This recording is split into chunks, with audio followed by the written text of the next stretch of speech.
Hello and welcome to Never Seen It. This is a podcast about movies that we haven't seen yet. I'm your host today. My name is Betsy, and with me, as always, is Trent. Hey, Betsy. Hiya, Trent. So today we're doing something a little bit different. Normally this is the part of the show where we do a little introduction and talk about the movie that we're about to watch. But as it happens, we were invited to a birthday party at a local theater where it was a mystery movie. Yeah. And since we didn't know what we were going to see, we weren't able to do an introduction. And as it turns out, the movie that we watched was one that neither of us had seen. Yeah. And happened to recently been added to our list of things we wanted to watch. So it worked out. So because of that, we are doing an episode with a little bit more of an unorthodox introduction because the movie we just watched already is Sunshine.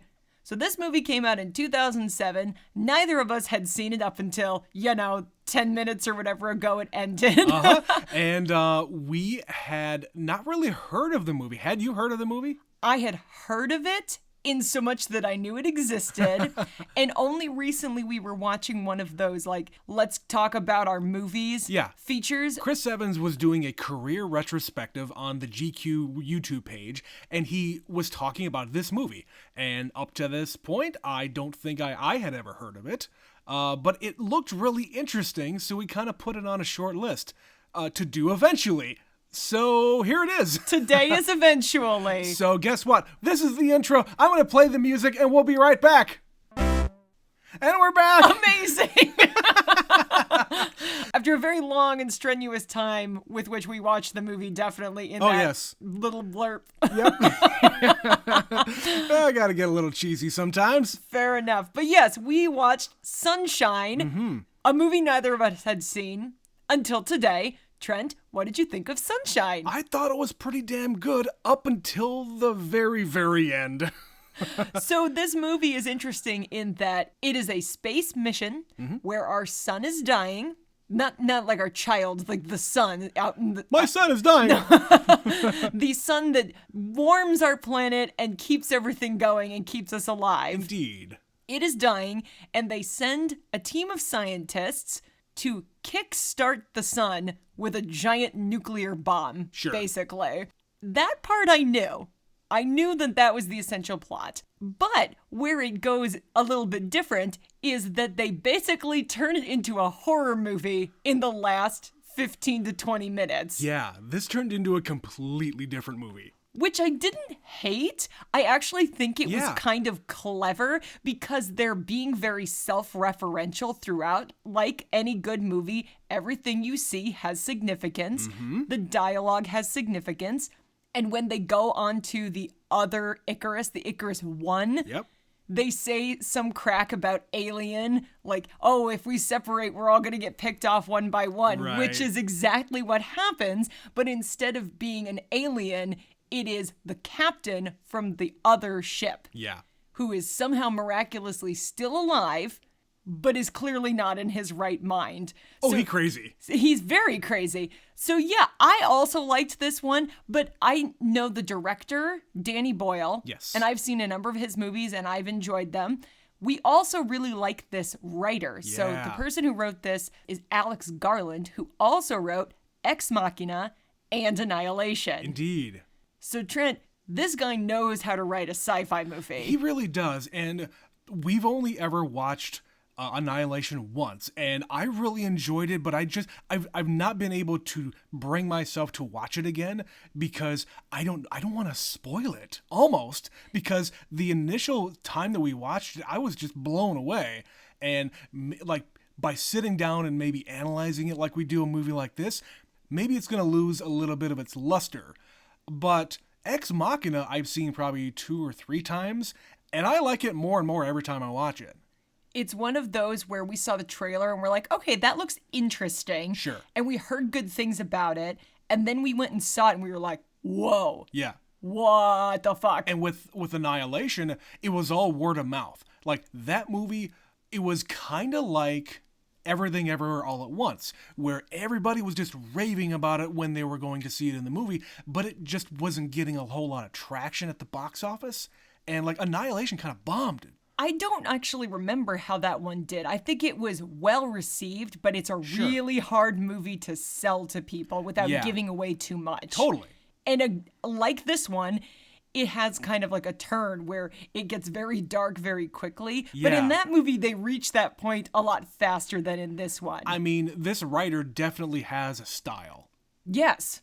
Where you have kind of a normal setup, and like with Annihilation, there's a crew of people who are going out to do a thing. They have a mission and they're going out to do a thing, but by the end, everything kind of is revealed and there's basically nobody left. Well, and with a movie like this, you've seen versions of this. Totally. You've got the crew out in space. They have a very specific mission.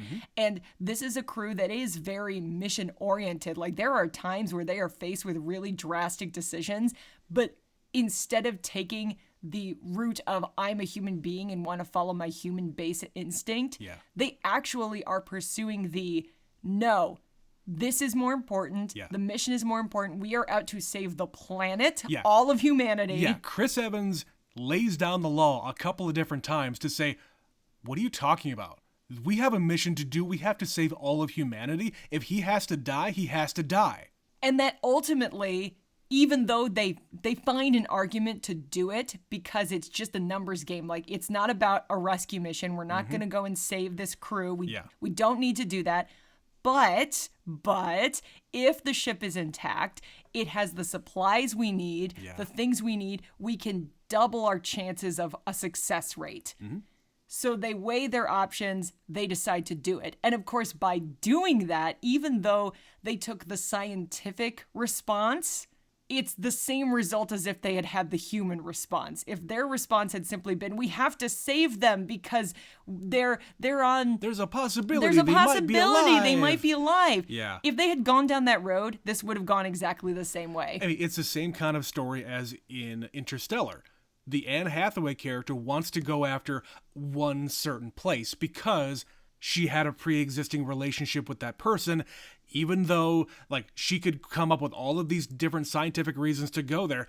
In reality, she wants to go there because she has a personal love connection there. Her motivation was not in the right place. It was all very selfish. And yes, there was some scientific merit to going to this place, but that's not why she wanted to go there. Indeed. And in this movie, they all have that moment of, shit, wow, that signal is going. The ship is still in at least enough of one piece that the signal can be out there 7 years later, and nobody knows because they're how many millions of miles away from planet Earth to get to the sun.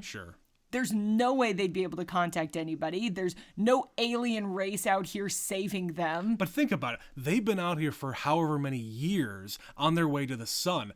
They get any inkling that there's something different, there's something else that they could possibly do other than this one mission, of course, as a human being, you're going to jump at that chance and try to find any excuse to deviate from the initial mission. You're still going to go off and do, I'm going to stop off at Target. I'm going to stop off at Walmart. Get a Starbucks. But really, my main mission here is to go get Starbucks. I need a pumpkin spice stat.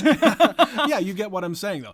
After all this time, you have some kind of hope. And you just had something tragic happen. You had all of your oxygen plants completely get incinerated. But that's what I'm saying. None of that would have happened if they hadn't deviated from the plan. You're right. If they had stayed on the trajectory, if they had never, even if they had intercepted the signal. Yeah. Even if, it's Wong's fault, really. It is. It is and it isn't because Harvey intercepted the signal. He's the one that brought it to their attention. Yes. So he could be blamed for bringing it up at all. He could have never said a word. Yeah.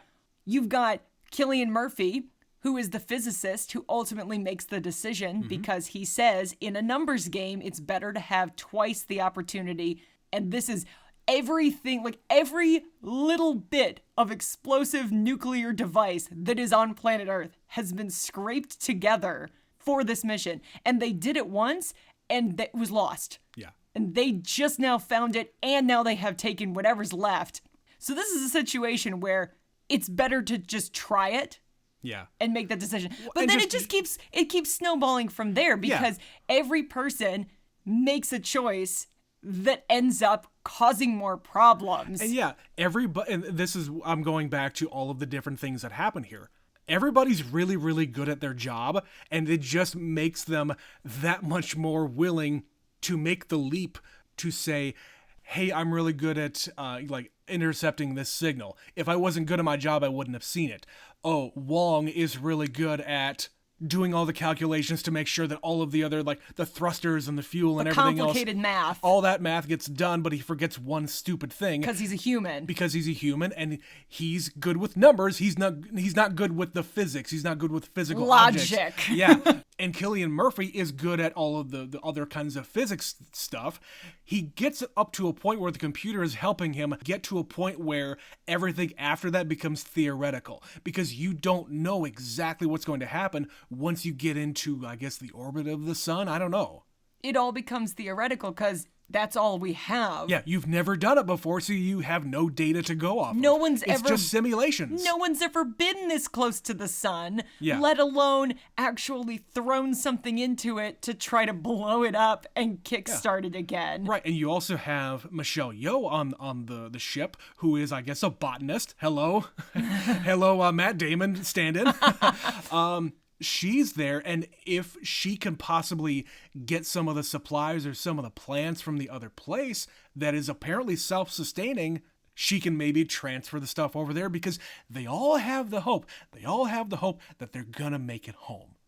And I think all of these different human emotions here make the movie much better than anything else. Because I remember when we watched Moon, and there was very, very little humanity to that. It was just kind of people going crazy. But that's the interesting approach in this movie is... It is. They are all coming at it from their own personal humanity, but they're sort of setting that aside, and they are all very mission-focused. You're right, like Chris Evans literally says, we're already fucked, blow it up. When the lab sets on fire, he says the only way to put this thing out and give us a chance is to make it worse. Yeah, blow all the O2 tanks, Apollo 13 this shit, and just make the fire go out faster. Right, and when they go over to the other ship and there's an explosion, they don't know how it happened. Mm-hmm. All they know is they're stuck on this ship and they have to get to that ship, and the only way to do it is, number one, very dangerous to begin with, sure. And number two, somebody has to stay behind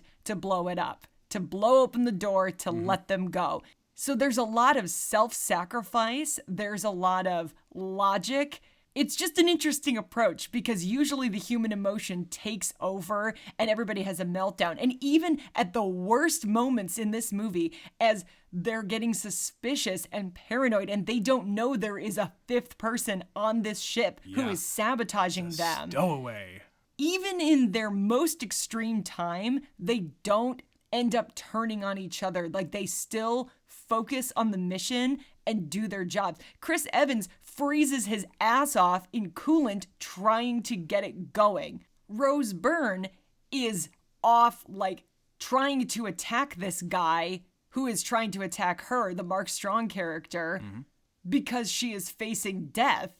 Because her job at that point kind of becomes moot. She was taking a nap. It was kind of a weird, I'm not sure what her job actually is communications or something. No, that was the second captain. I think hers was more pilot, because she was in the pilot seat a lot. Okay. So if there's no maneuvers that have to happen, she's back in her bunk. Right. But then Cillian Murphy, at the end of this, is bleeding. He is locked in this room, and he has to get the payload delivered. Yep. And he blows up half of this section. He puts on a spacesuit, which they show earlier in the movie he fucking hates doing. It makes him panic a little bit. Mm-hmm. He has nightmares about falling into the sun, and he still manages to keep his shit together to complete the mission. Not to say anything about all of the other shit happening there. We'll get to that. No, but that's my point is, through all of this nightmare scenario, they say the line from Alien, in space, no one can hear you scream. There was no screaming. Nobody in this movie screamed. Nobody panicked. There was a half-melted, burned skin, insane captain running around trying to murder everybody. and all they do is fight back and complete the mission. That's fucking wild. Like I said, the last third is like a horror movie, and they somehow don't do all the things that people in horror movies do.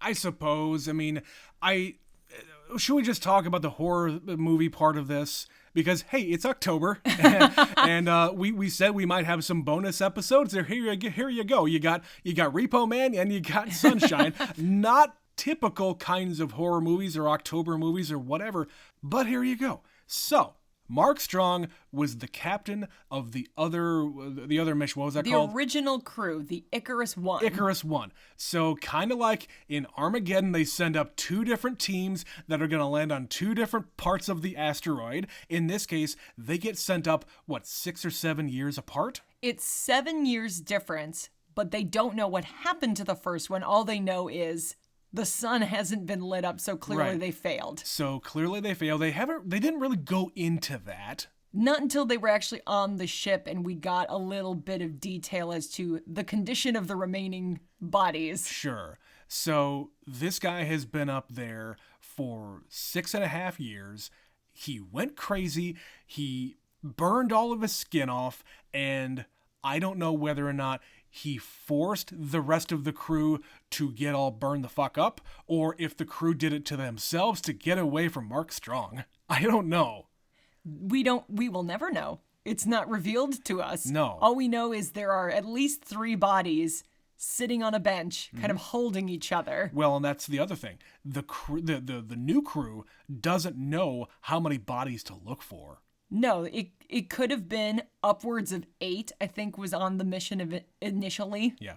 But of course, while they're there, they're not looking for bodies. They're looking for whatever the things that they're there for. But of course, they're human. They want to know what's going on here. And I'll say this. I was kind of surprised at even myself, because I have thoughts. Things enter my brain.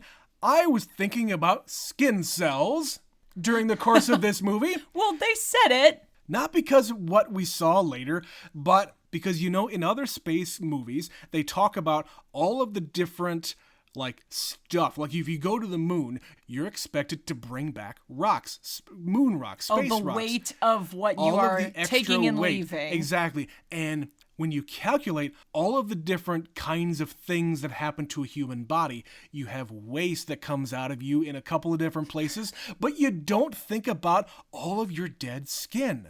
And that, over time, it builds up. That's why on your shelf over there that you haven't dusted in 2 years, it's full of dust. That's your dead skin. Lift up your keyboard. You'll be horrified. Yeah. So think about that. My real question here is, if Mark Strong doesn't have any skin left, which he clearly doesn't, and all of the other people are dead, where did all this dust come from?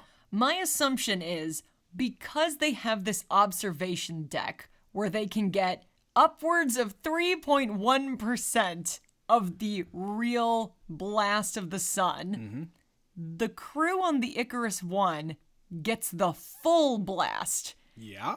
And it basically blows them up, and in doing so, scatters their dusty bits all over throughout the ship. Yeah, and I'm sure at one point that the ventilation systems in there were really good, but it wasn't meant to filter out skin cells and all the other bodily stuff. Not to that extent, So it just they basically got coating. Cremated. They got cremated instantaneously Yeah. and scattered throughout the entire ship. I'm sorry I asked.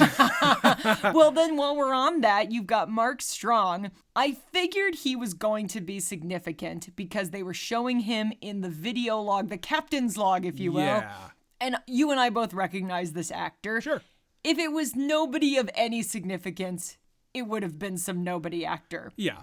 But when he shows up, he's running around naked, insane, and his skin is just crispy and cooked. Yeah. And the video artifacts on whatever they're watching are so bad, you can't really make out what's happening. But even in real life, when he shows up, Yeah. Danny Boyle goes out of his way to make sure you never get a really good look at this guy. No, because it's really, number one, it's really hard to make that look good on screen because you have to basically make a skin suit for somebody. That guy had to sit through how many hours of makeup to not really be seen clearly in this movie? Yeah.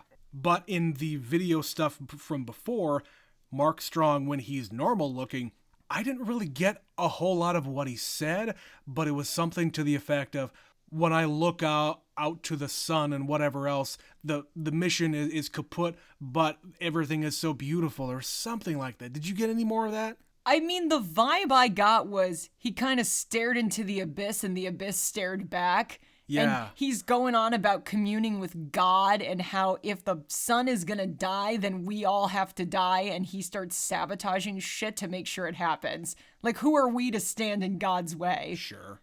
Yeah. But then we also get the other one later where he's all fucked up. Well, and he's the one who reacts with the human response, even though it is the most extreme, insane human response. It is a human response. It is a human response versus all of the other people who maintain their scientific identity throughout all of this.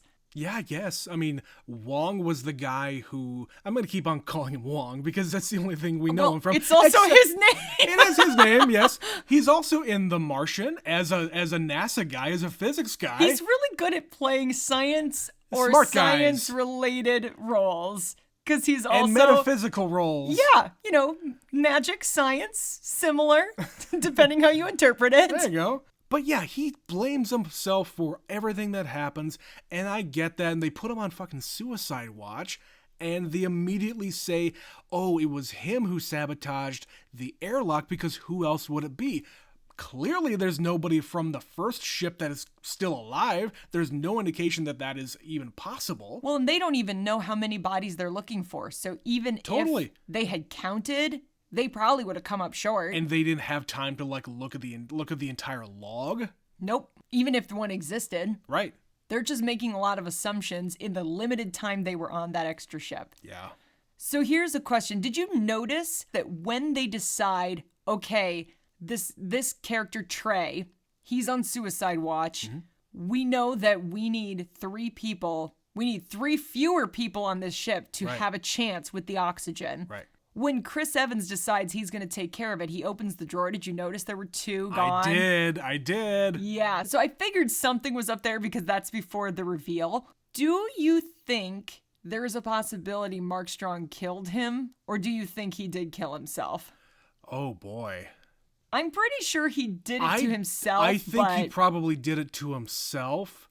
Because I don't think that Mark Strong would have been in any kind of sound mind to stage a suicide. Fair enough. Okay. That's all I wanted to know. To position the body in a way and put on the nice doves flying through the air to calm yourself. On the holodeck. On the holodeck. They got fucking holodeck. They have a holodeck. So we've talked about those 2 actors, but this is, I want to talk about this particularly. This movie came out in 2007. Yeah. Part of the reason one could argue this wasn't, I assume, a massive hit, because neither of us had seen it. We were both familiar with it. I think this was right before Danny Boyle did Slumdog Millionaire. Oh, okay. I didn't know that. It was post Trainspotting and other movies he had done. Mm-hmm. But, he hadn't gotten oh my God, it's Danny Boyle, the guy who did Slumdog Millionaire. But the people who were in this movie, arguably, not that famous at the time this came out. At the time, definitely not, because 2007, this is before Iron Man. Right, so the MCU had not kicked off, so Chris Evans was vaguely famous. He had done the Fantastic Four. He had done a couple of other things that people knew him from. But nothing from, serious roles. Not on a major scale, certainly. Yeah. You had Cillian Murphy, who had done a movie with Alex Garland before because he also did 28 Days Later.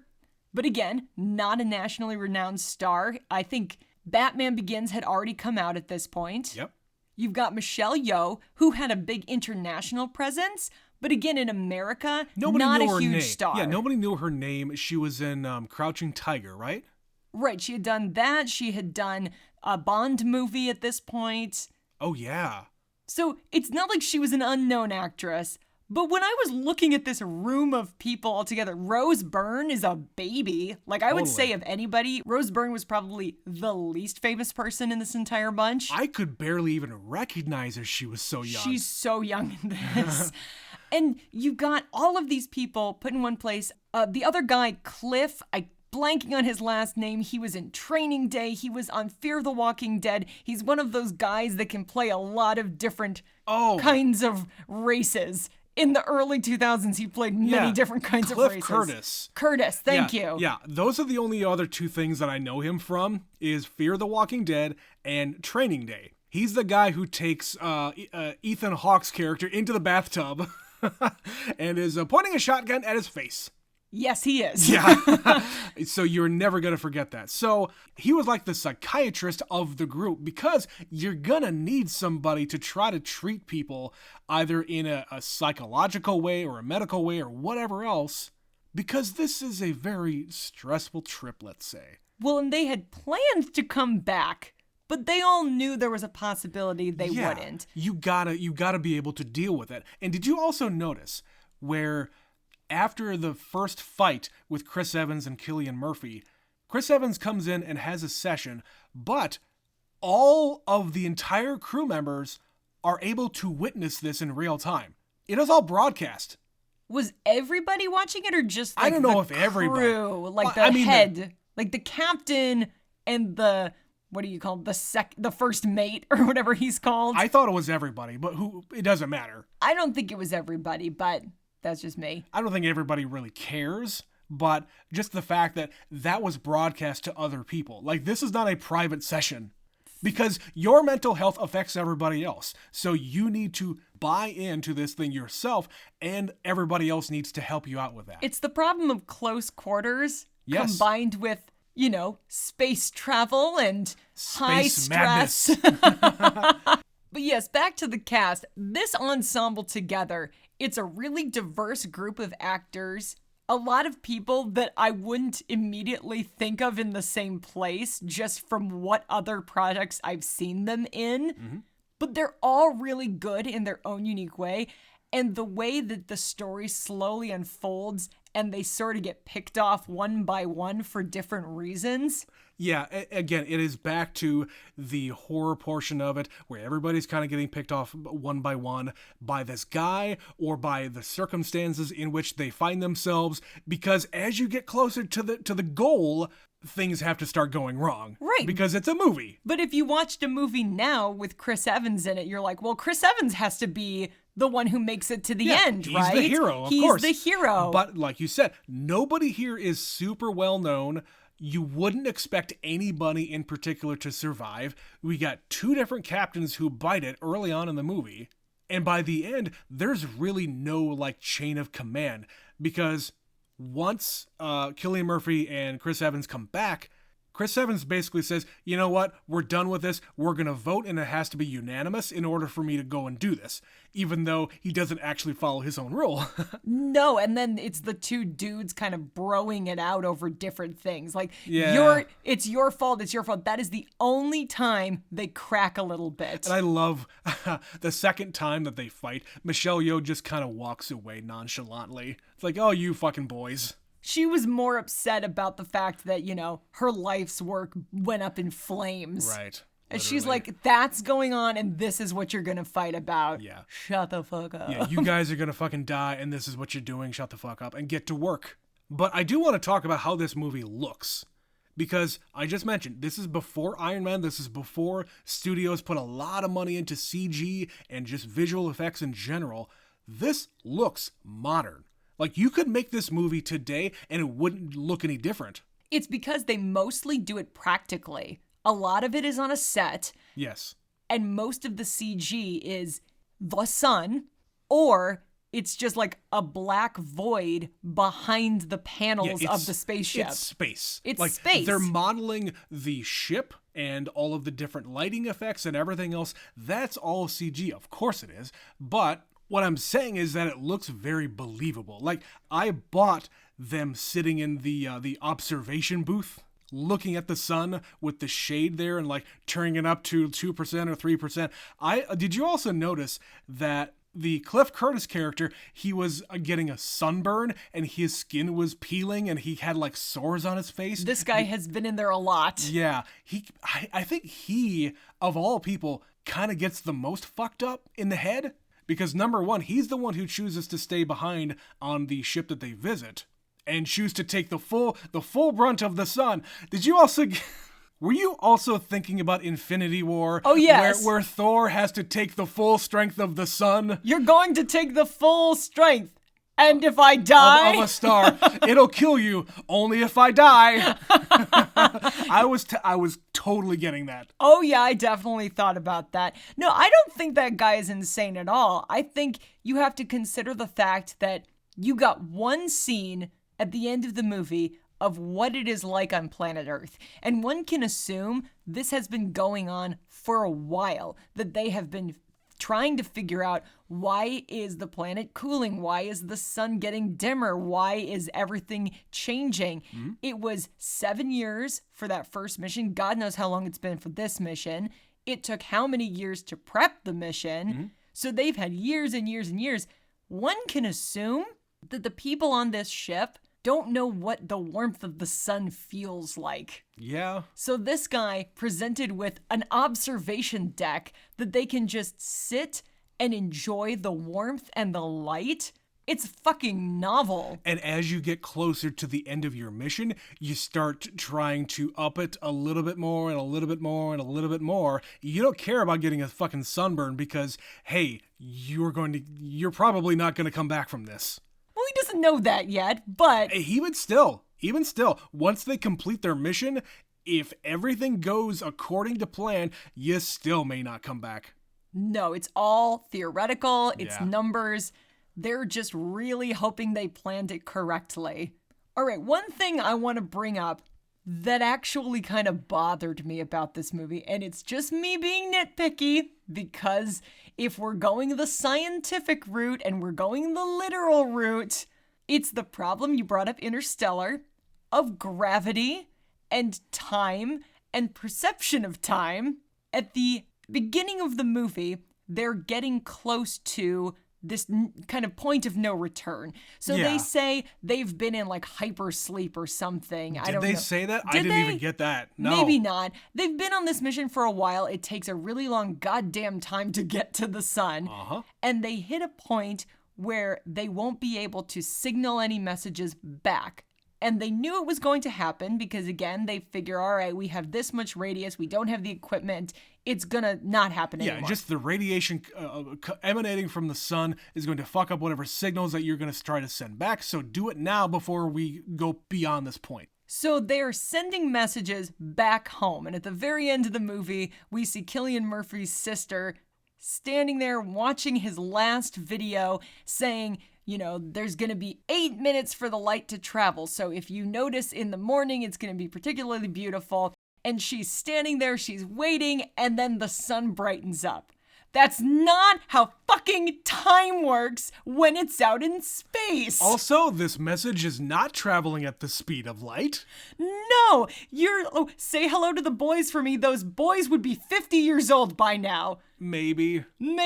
Because the closer you get to the sun, there is an entire episode of Doctor Who. I'm going down the nerd road. Oh, no. Where there is a spaceship being sucked into a black hole, and the gravity from the black hole at the bottom of the spaceship, time moves much faster, and then at the top of the spaceship, time moves much slower. And that philosophically applies to the sun. It is the largest gravitational force in our galaxy, and they're really goddamn close to it.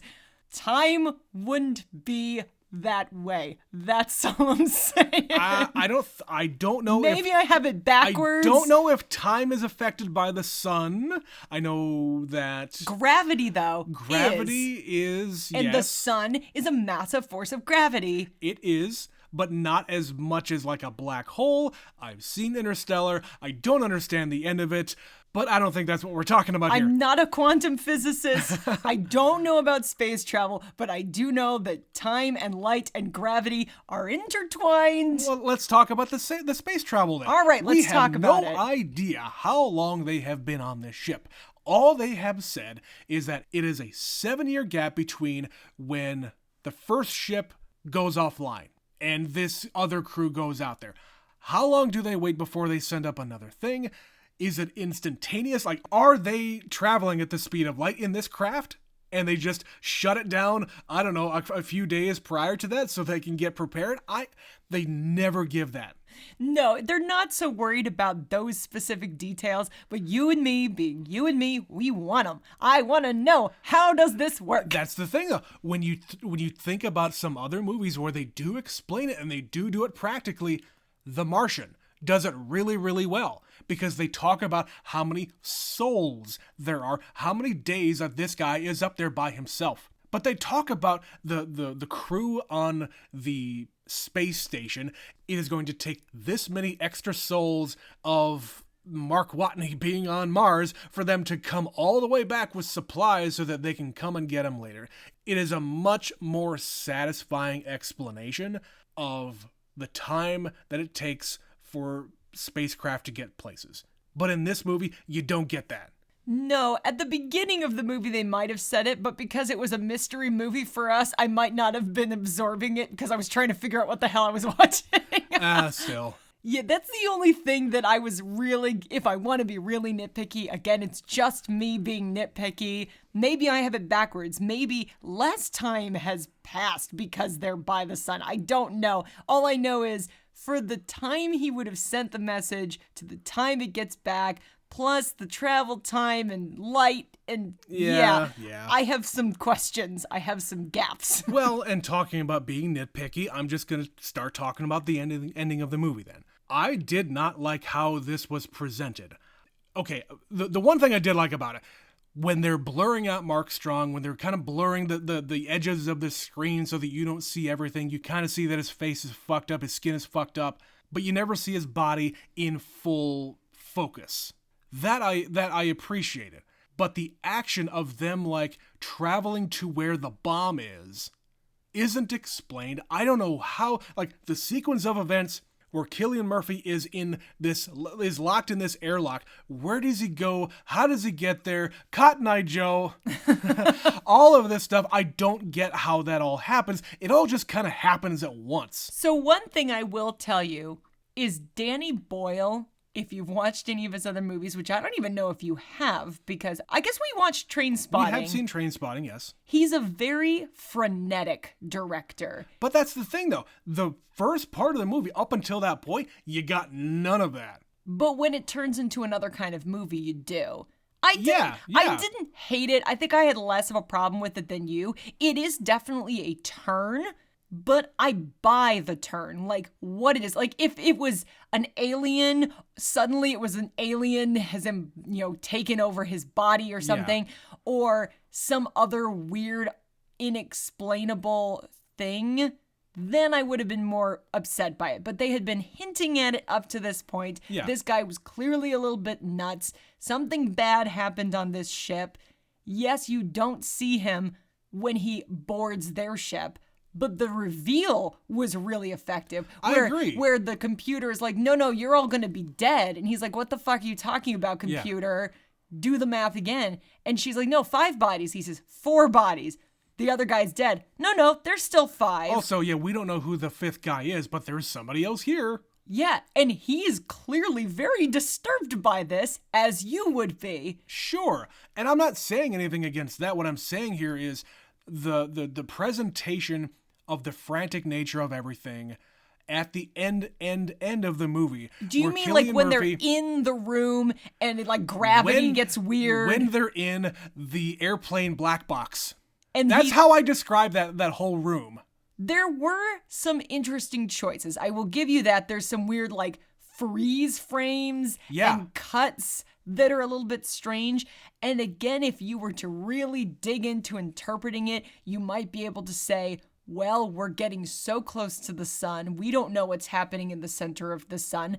Maybe it's gravity. Like he falls down, but then they're not falling. They're flat on the surface they need to be because there is no up. There is no down. Everything is everything. Yeah, when they pull out and you can see this giant fucking box that is just careening into the sun, of course it's going to be disorienting. But then by the end, when he's finally able to hook up all of his little doodads to the thing to turn it on, well, then it's fine.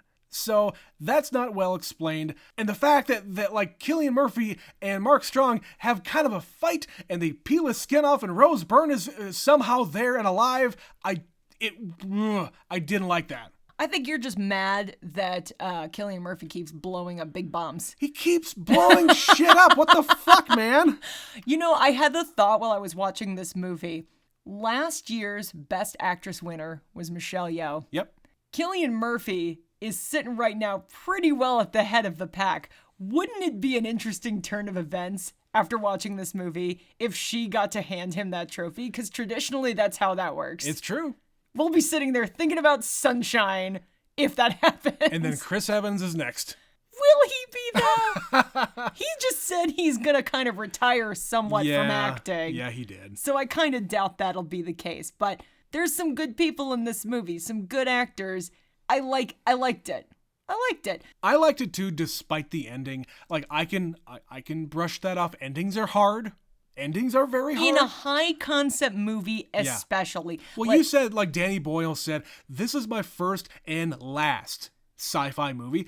And I can imagine why. Sci-fi movies, number one, the fans of them are fucking insane because they want to nitpick every little thing. Shut like up, we are. We're not doing that. That. I mean, we are sci-fi fans, but we are not those kinds. We don't know enough about the literal math and science and physics about it to really be like, actually, that's not how that would work. Right, but I can understand him coming at this where he has to worry about all these little minute things that you would never have to do with, making Train Spotting about heroin addicts. No, he just gets to be frenetic and directing all of these wild cuts and shots, and he gets to do that in this movie, but it's very different than Train Spotting, very different than Slumdog Millionaire. All right, well, Trent, do you have anything else you want to talk about? Just a couple of more visual things. When they dock with the Icarus I, we have 3 or 4 different actors kind of boarding the ship, and there's no light in there, so they're all holding flashlights. But then as the flashlight is going in front of the camera lens, it's flashing on screen with a photo of a person.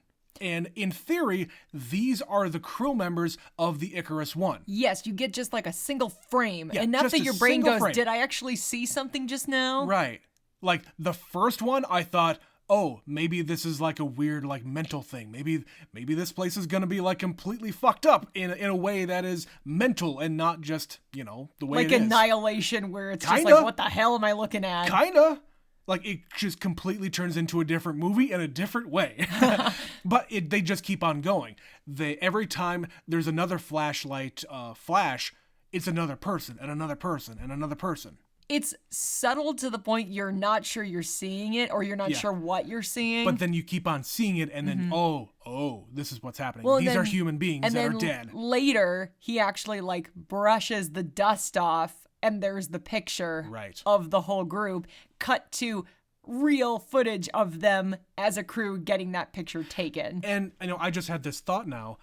Do you think that this is maybe a subtle way of this crew dismissing the humanity of the other people on this ship, and that they're trying to remind themselves of they're on a mission here, and I don't need to see these other people's faces, because if I see the faces, that means that they were human and now they're dead, and I have to have an emotion about that. I'm sure, because they want you, the viewer, as the person watching this movie, to care about the crew. Yeah. And that these were once normal people with normal jobs. Yeah. And now they're fucking dust. How do you get from here We're to all there? Stardust. And it's the question you asked. Did they do it to themselves? Mm-hmm. Did he do it to them? Did they all go crazy? Judging from the way they're positioned, you have to assume they got there of their own volition. Yeah, it looked like they were kind of cuddling on the bench. Yeah, just like resting their heads on each other's shoulders and embracing while they make this really fucked up decision. Or they were there and Mark Strong turned the dial all the way up and they didn't have a choice. I don't know, but either way, you've already established that the entire ship is full of what is left of the crew. Mm-hmm. And the only way this group is going to get through this is if they remove that fact from their brains. Yeah. You know, Betsy, when I was in middle school, I had a teacher. Every single class I had with him, he reminded us that it's not that bad, guys. You're all just stardust anyway. And I remember that to this day, and now it has a different kind of meaning. One last thing was the other captain, Harvey. Captain number 2. Captain number 2, who's kind of a dick. He turns into kind of a dick because he wants to survive. I'm the captain now. I get to get into the nice gold spacesuit, which I thought was awesome. Those were cool. They're very memorable spacesuits. Definitely. But they have to wrap themselves up in all this like mylar and launch themselves, like basically shotgun themselves from the old ship to the new ship. They're gonna die. So you can die a slow and terrible death on this other ship, or you can take your shot and hope for the best. And maybe get, a little bit of frostbite. Just a tad. Just a little. Just a tad of frostbite. I saw Guardians 3. I know you can survive that. But after he fails, he starts floating off into space, getting progressively more frozen, and his body hits one of the little pieces coming off of the ship, and there goes his arm and a bunch of like blood crystals, and it was really gory. That was the grossest thing in this movie, apart from Mark Strong's cooked flesh. Yeah. But I don't even know how accurate that was, because as I understand it, you're not supposed to hold your breath when you're out in space because it just makes you explode or something. I don't remember. There's some problem with breathing in and out. You actually have to try to breathe even though there's no oxygen to breathe, because if you hold it, it just creates a vacuum and pressure and your entire insides explode. Something horrible like that. Like you're supposed to completely empty your lungs before you go out into the void of space? I don't know. All I know is that's not a good situation, and the second he let go of Cillian Murphy, you knew what was gonna happen to him. Of course. And Betsy, I just hope that we never have to find out. No, I'm not going to space. No. We've probably talked about this before. I don't think so. I have an irrational fear of space because I've watched these too many times, these kinds of movies. Betsy had a real problem with gravity. I don't enjoy that movie, not because it's a bad movie, but because that scenario freaks me out at such a deep level. Especially at the beginning of the movie where Sandra Bullock is just like spinning. Free-flowing, spinning everywhere, out of control. Into oblivion. Yeah. Like imagine that. You just spin into the nothing until your oxygen is out and you die. And you feel nothing because there's no air resistance out there. You just continue spinning. But if there's anything in your sight line, you'll see it getting smaller and smaller as you panic more and more. No, I don't want to go to space. Okay, guys? Stop asking. So this truly was another horror movie for Betsy anyway. All of this was horror for me. Don't volunteer to do the spacewalk. Don't go out there and fix those shields. This is a bad idea. Also a really cool scene. But anyway, that's all I really had, Betsy. I did enjoy the movie very much. Thank you again, Blake, for allowing us to come to your birthday. Thank you for listening and for inviting us. And for listening and for inviting. Hey, we've always said, if you want us to watch a movie and cover it, pay for the movie and we'll cover it. Or invite us to your party. This covers that. So there you go. Well, if you'd like us to come to your birthday party, you can email us that invitation at neverseenitpod@gmail.com. If you don't have a party to invite us to, you could also just send us an email about one of our episodes, like our superfan Stephanie recently did about Hot Tub Time Machine. What? A natural fit for Sunshine. She begins, I have seen this movie a whopping 1 time. Trent 2. That's all you really need. It is ridiculous. I am normally all in on dumb movies like this, but this one didn't really stick with me. I vaguely remember it being kind of funny. That is about the kindest that you could be to a movie like this. It is kind of funny. I vaguely remember it being kind of funny. She continues, I agree that the recklessness is refreshing. They do not take any of the time travel rules seriously, which is fun. Now she's talking about a scene in the movie. Don't listen to your siblings fuck. Gross. Gross.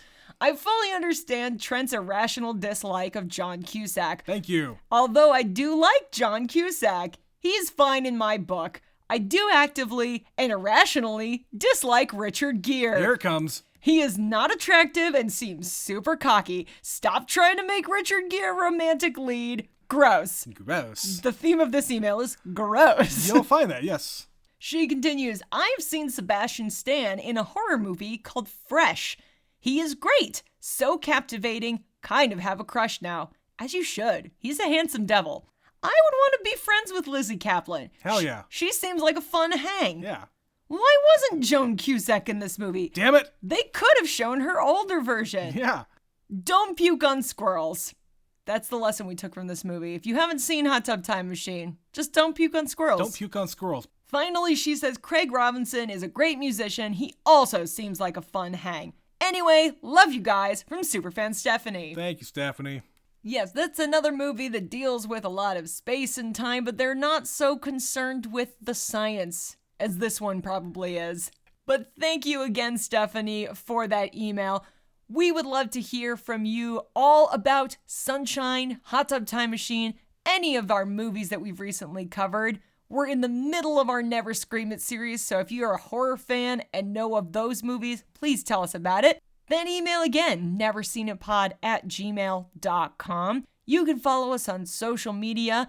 We're on Facebook, Instagram, Twitter, and we're now on Blue Sky, so find us over there. We don't post too much yet, but we're getting around to it. We'll get there. But most of all, we would love if you please review the show, rate us 5 stars on whatever app you are using to listen to podcasts, share our content, share the show with your friends. All of those things help. Yeah. And that is going to be it for Sunshine. Thank you again to Blake for inviting us because we had this on our list. We didn't know when we were going to get to it. We got to it. We had no idea what this is going to be. We were going in knowing it was an R-rated movie, and that was about it. That was about it. I mean, we could have thought, okay, it could be this, it could be that. It actually could be one of the movies that we're covering for Never Scream It, but I think it actually turned out better than what we could have expected. Yeah, I enjoyed this one. But that's going to do it for this one. We are in the throes of Never Scream It, so come back on Sundays in the month of October for those episodes. We've got some other things lined up for the Wednesdays. In the meantime, this has been another episode of Never Seen It. My name is Betsy. And my name is Trent. And we will see you in space. See ya.